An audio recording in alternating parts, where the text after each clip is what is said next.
Assalamualaikum warahmatullahi wabarakatuh. Di sini saya Muhammad Syarif Hidayatullah akan sedikit memaparkan tentang pasar modal syariah. Pengertian dari pasar modal syariah adalah berdasarkan Undang-Undang Nomor 8 disebutkan bahwa pasar modal adalah kegiatan yang bersangkutan dengan penawaran umum dan perdagangan efek, perusahaan publik yang berkaitan dengan efek yang didekatkannya, serta lembaga dan profesi yang berkaitan dengan efek. Selanjutnya, produk pasar modal syariah. Yang pertama ada saham syariah. Saham syariah adalah saham yang didirikan oleh perusahaan yang beroperasi sesuai dengan prinsip-prinsip Islam. Artinya di sini tidak keluar dari koridor Islam. Islam.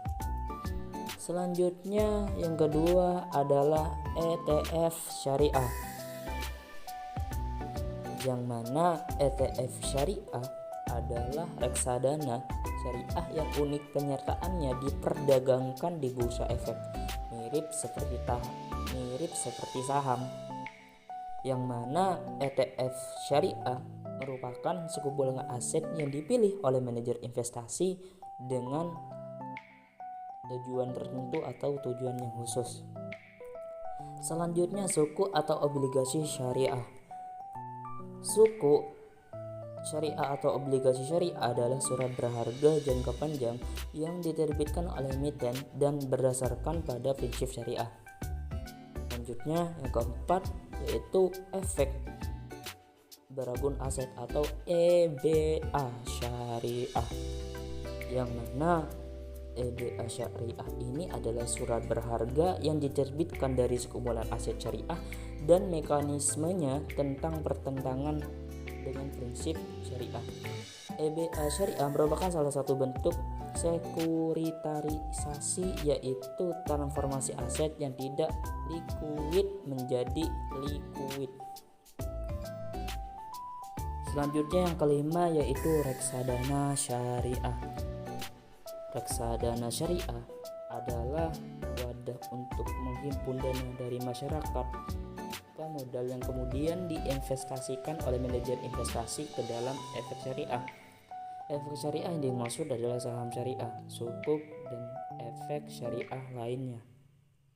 Selanjutnya yang keenam yaitu dana investasi real estate atau dire syariah, yang mana dire syariah ini adalah wadah yang mengumpulkan dana dari masyarakat untuk diinvestasikan pada aset real estate atau aset terkait properti.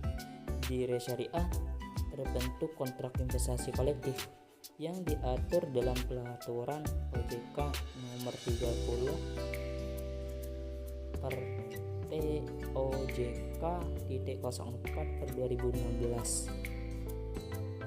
Selanjutnya prinsip-prinsip pasar modal syariah. Yang pertama, pembiayaan atau investasi hanya bisa dilakukan pada aset atau kegiatan usaha yang halal, spesifik, dan bermanfaat.